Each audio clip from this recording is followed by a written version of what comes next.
What's going on, everybody? Boom! Bringing you another Species Saturday. It's your boy DJ Bootleg, Nico, whatever you want to call me. Today we're going to be talking about an African cichlid, a Mbuna cichlid, and that is the Albino Auratus. So let's get started. It's DJ Bootleg, you bastards. Bootleg, what up? Boy, product. Yo, son, but just sat down at the temple. Let me get one of them The temple Prince of Tampa. Alright, so this is actually a pretty good Species Saturday. I'm bringing you guys a back-to-back Species Saturday because I missed last week. So as soon as I get done with this one, I'm going to be doing the other episode, which is a very interesting episode. Let's just say it's not about a fish. So annotation link's going to be on the screen, so make sure you check that out. So, as of right now, I have quite a bit of species of African cichlids that are all, well, almost all of them are from Lake Malawi, so they're Mbuna. But you know, if you own fish tanks and you have a wide variety of species, you kind of go through these phases. Sorry, and in spurts, like, you know, one week you're like this fish, that's your favorite, and then next week it'll be another one. But as of right now, and it's been like this for a little while, the Albino Auratuses are currently my favorite out of the bunch. So, you know, it wasn't really hard to choose, because I know I wanted to do an African cichlid for this Species Saturday, but it wasn't really tough to decide which one I wanted to do. So, these guys are really interesting. Actually, their temperament is kind of mild. If you know anything about cichlids and African cichlids, you'll know that a wide variety of them are actually very aggressive and territorial. But they're a little less aggressive than their cousins, well, you know, sisters, whatever you want to call them.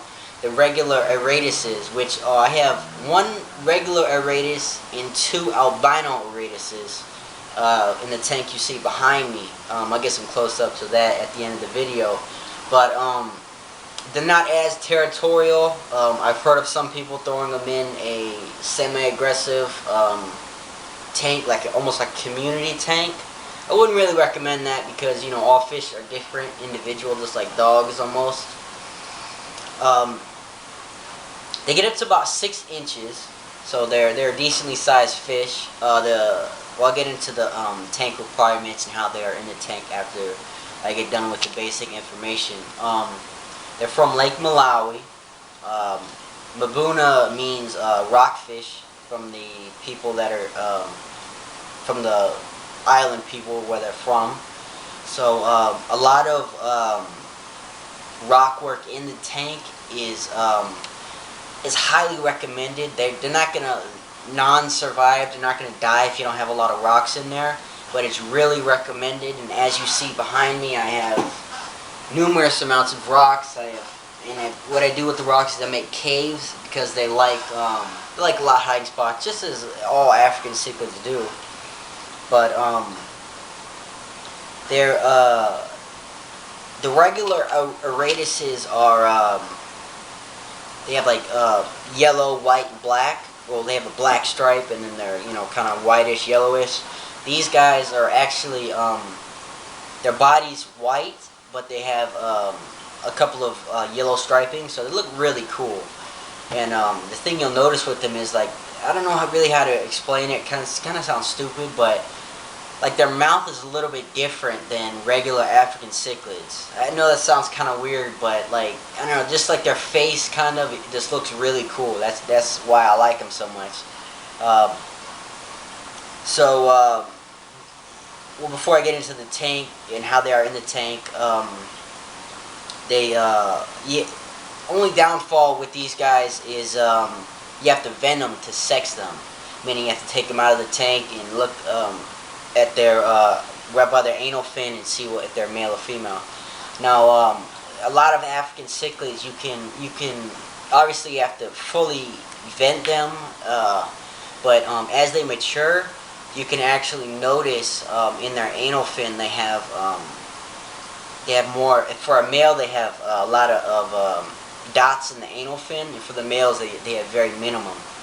But these guys don't get any dots in their anal fin, so that's kind of a downfall. But I mean, you know, they are mouth breeders, just like, or mouth, I forget what it's called, but they keep the eggs in their mouth. They look after their fry, which is awesome, just like all the other African cichlids. So now that I gave you the basic background information on them, I'm going to go ahead and get into in the tank, which is very important. Alright, so in the tank, there's a 50-gallon tank minimum, because I do get 6 inches, so you know they're going to outgrow a 20-gallon tank. But the tank you see behind me is a 55-gallon, and they seem to do just fine with the mixture of other cichlids. Like I said, I have 1 regular Auratus and 2 albinos, so I'm probably going to end up getting a little more here soon, but I just want to keep it the way it is for a little while until all the other ones start to grow up and everything. Their pH is a little bit higher than normal normal fish, tropical fish. Their pH should be around 7.8 to 8.5. The one you see behind me is, I believe, at almost 8.0. And again, that's where a lot of the rock work comes into play. That helps harden up the water. They especially like when we do limestone rocks. That really helps with buffer the water. Unfortunately, I don't have any limestone right now because I can't really find them anywhere. Plus, they're really expensive. So, or like Texas Holy Rock, they like a lot as well. They are a little bit aggressive, you know, but they're less aggressive than other type of cichlids, and especially their cousin cichlid, which is just a regular Auratus. So 1 male to 3 females is ideal, but again, that's not an absolute must. The females are a little less aggressive, so if you go to a LFS that knows their stuff, they can sell you an actual female or an actual male. A lot of the places just say, oh, I don't know, you know, but I mean, that's just ridiculous. The region of swimming is really everywhere, but they're mainly near the bottom most of the time. And they really like sand because they are very avid diggers, just like a lot of African cichlids are. If you don't like the look of sand, then obviously you can do a like crushed coral, which is helps buffer the water as well. Like, you can do a mixture of sand and gravel, but the tank you see behind me has just all sand, and they absolutely love it. There's actually a video, if you click on the annotation link, which is right over here, of the albino and a few other my cichlids, but the albino's digging with his mouth. It's an awesome thing to witness. So check that out. It's actually pretty funny. The temperature should be 74 to 82. They're a warm water fish. Where they come from, Lake Malawi, is really warm. The one you see behind me is about 81 to 82. I believe it's 81. I set to 82 right now. So, well, actually, no, I'm sorry. It was at 82, but I turned it down a little bit to 78 to help with the temperament with the other cichlids, because a few of them were lip locking and things like that. So that's another hint for you guys, another tip. If you have a lot of aggression in your African cichlid tank, turn down the temperature a little bit. So right now it's, I believe, at 78. The lowest you should go is about 76. Don't go any lower than that, because they really won't thrive. But 76 is you know, is a good temperature for them if they are lip locking and being really aggressive. So now that I gave you the information in the tank, let me give you the diet, which is really important for any African cichlid. So here it is.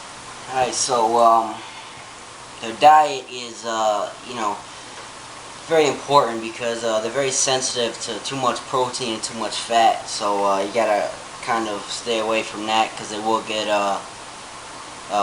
Malawi bloat, and you know, they usually 9 times out of 10 they will die from that, and so you definitely want to stay away from that. Make sure you do a little bit of research on that. Let's see, what I feed my Africans is and all the other fish in the tank. Obviously, it's safe for them too. But I feed them. On average, I feed them spirulina, which is an awesome type of flake and ingredient and type of food for them, which is really healthy for them and really recommended for them. It's pretty cheap. I don't think it's like 40 bucks a pound. You can get like a whole bag full. I think I paid like $4 for it or something for my LFS. I got a blend of two types, and they like that. It's a type of flake. It's really soft. So it's really easy for them to digest. And I feed them Hikari Cichlid Gold, which is a sinking pellet. Hikari makes some really good products, like Cichlid Staple and things like that.